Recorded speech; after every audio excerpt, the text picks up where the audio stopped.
उधर अमेरिकी सरकार रूस का मुकाबला करने के लिए यूक्रेन को 18 हॉवित्जर देगी।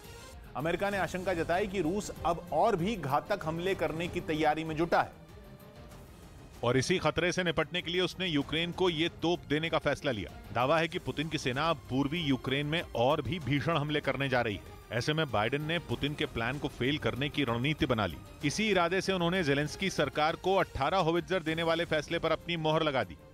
On the howitzers specifically, I think that you'll see them move very, very soon. यानी अब ये तोप जल्द यूक्रेन में रूसी सेना के सामने गरजती नजर आएंगी और माना जा रहा है कि हॉवित्जर की नई खेप मिलने से ज़ेलेंस्की की सेना की ताकत में काफी इजाफा होगा। लेकिन रूस का समर्थन कर रहे चीन को यह बात चुभ गई, क्योंकि हॉवित्जर के सामने दुश्मन का टिक पाना आसान नहीं होगा, जिसकी वजह है हॉवित्जर की खूबियां। ये लंबी दूरी तक मार करने में सक्षम है और इस तोप से 50 किलोमीटर की दूरी पर दुश्मन के ठिकानों पर आसानी से हमला किया जा सकता है। साथ ही 5 सेकंड में ये 3 गोले दाग सकती है। इसलिए अमेरिका की इस मदद पर चीन ये दलील दे रहा है कि हथियारों की खेप देने से युद्ध और भड़क सकता है। असल में अमेरिका इस जंग की शुरुआत से यूक्रेन के साथ खड़ा है। हालांकि वो सीधे तौर पर तो इस युद्ध का हिस्सा नहीं बना, लेकिन हथियारों के जरिए मदद देने में उसने कोई कसर नहीं छोड़ी। तो वहीं अमेरिका के राष्ट्रपति बाइडेन पर फिर यूक्रेन को धोखा देने का आरोप लगा।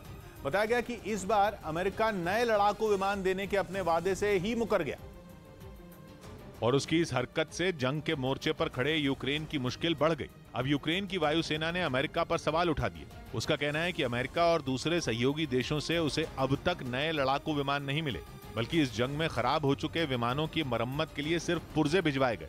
बाइडेन सरकार के इस रवैये ने ज़ेलेंस्की के माथे पर चिंता की लकीरें उकेर दी, क्योंकि उनके साथ ऐसा पहली बार नहीं हुआ। इससे पहले भी ज़ेलेंस्की की सेना बाइडेन के भरोसे पर ही पुतिन के खिलाफ मैदान में उतरी थी, लेकिन फिर क्या हुआ ये दुनिया जानती। ये सच है कि हथियारों के बिना कोई युद्ध नहीं जीता जा सकता और आधुनिक युद्ध में तो युद्धक विमान और अटैक हेलीकॉप्टर्स की युद्ध में बहुत बड़ी भूमिका होती है। ज़ेलेंस्की भी अगर पुतिन को आंख दिखा पा रहे हैं तो उसके पीछे अमेरिका और अन्य यूरोपीय देशों से उनको मिल रही युद्ध सामग्री की मदद ही है। ऐसे में अब ज़ेलेंस्की सरकार को ये समझ नहीं आ रहा कि वो जंग लड़े या खराब विमानों की मरम्मत करे। असल में अमेरिका ने कुछ दिन पहले यूक्रेन की मदद के लिए फिर हथियारों का जखीरा भेजने की बात कही थी और उसने यूक्रेन को $800 मिलियन यानी भारतीय रुपयों में 6000 करोड़ से ज्यादा का पैकेज देने का ऐलान भी कर दिया था। इसके तहत अमेरिका के कई आधुनिक हथियार और लड़ाकू हेलीकॉप्टर यूक्रेन भेजे जाने थे और अमेरिका ने दावा किया कि उसने अपने वादे के तहत नए लड़ाकू विमान और उनके पुर्जे यूक्रेन को सौंप दिए। हालांकि कितने विमान यूक्रेन भिजवाए गए इसकी जानकारी उसने नहीं दी। इसी के बाद बाइडेन प्रशासन ने यूक्रेन के लड़ाकू विमानों का बेड़ा पहले से और मजबूत होने का दावा भी कर दिया, लेकिन यूक्रेन की वायुसेना ने बाइडेन के इस दावे की पोल खोलने में जरा भी देर नहीं लगाई। उधर खबर है कि रूस के जंगी जहाज मॉस्को की तबाही के लिए अमेरिका ने भी जासूसी करवाई थी। भले ही अमेरिका इस जंग में सीधे तौर पर यूक्रेन के साथ नहीं है, लेकिन बाइडेन सरकार किसी न किसी तरह यूक्रेन की मदद में जुटी हुई है और दावा किया गया कि अमेरिका ने अपने विमानों से रूस के ताकतवर युद्धपोत मॉस्को की जासूसी करवाई थी। इसी के बाद यूक्रेन ने काला सागर में रूस के इस युद्धपोत को मार गिराया। जिस एयरक्राफ्ट ने ज़ेलेंस्की की सेना की मदद की उसका नाम है बोइंग P-8 पोसाइडन। ये एयरक्राफ्ट समंदर में पेट्रोलिंग का काम करता है, यानी दुश्मन का युद्धपोत कहां है ये सारा काम समंदर में इसी विमान के जिम्मे होता है। कहा यह जा रहा है कि ये एयरक्राफ्ट रोमानिया की सीमा के पास काला सागर के ऊपर उस दिन भी तैनात था, लेकिन जब यूक्रेन की मिसाइल वहां आई उसके कुछ पल पहले ही यह गायब हो गया था। कहा यह भी जा रहा है कि हमले वाले दिन कुछ और अमेरिकी एयरक्राफ्ट काला सागर के ऊपर देखे गए थे और मॉस्को की जानकारी यूक्रेन को देने के बाद यह विमान काला सागर से लौट गया। फिर उसने रडार सिस्टम को भी बंद कर दिया। इससे यह विमान लगभग 3 घंटे तक दुश्मन की नजरों से ओझल रहा। इस बीच खबर है कि यूक्रेन युद्ध में अब अरबपति इलॉन मस्क के कूदने से तीसरे विश्व युद्ध का खतरा बन गया। कहा गया कि रूस के जंगी जहाज मॉस्को को तबाह करने में इलॉन मस्क की सैटेलाइट ने भी अहम भूमिका निभाई और इसी वजह से मॉस्को में बैठे व्लादिमीर पुतिन आग बबूला हो गए। उन्हें लगता है कि जंगी जहाज मॉस्को को डुबाने के लिए इलॉन मस्क सबसे ज्यादा जिम्मेदार है। असल में यूक्रेन ने पिछले हफ्ते मॉस्को को मिसाइल हमले के जरिए काला सागर में मार गिराने का दावा किया था। बताया गया कि इसी युद्धपोत पर इलॉन मस्क की कंपनी स्टारलिंक ने लंबे समय से नजर रखी हुई थी। रूस का युद्धपोत मॉस्को काला सागर में कहां तैनात है, इस बात की सटीक जानकारी एलन मस्क ने ही यूक्रेन को दी थी। ये बात रूस को नहीं भाई, इसीलिए पुतिन एलन मस्क से बेहद नाराज हैं। यूक्रेन भी ये बात मान रहा है, इसीलिए यूक्रेन का दावा है कि अब ये जंग अंतरिक्ष तक भी खिंच सकती है। साथ ही दावा है कि पुतिन सरकार ने स्टारलिंक कंपनी की सैटेलाइट को अंतरिक्ष में ही नष्ट करने के लिए कई टीमें बना दी। और यही नहीं, रूस ने अपना जंगी जहाज तबाह होने के बाद यूक्रेन के लवीव और दूसरे शहरों में हमले तेज कर दिए। ऐसे में आशंका यह भी जताई गई कि कहीं इससे तीसरे विश्व युद्ध की शुरुआत तो नहीं हो जाएगी, क्योंकि यह पहला मौका नहीं है जब एलन मस्क और उनकी कंपनी ने यूक्रेन की मदद की हो।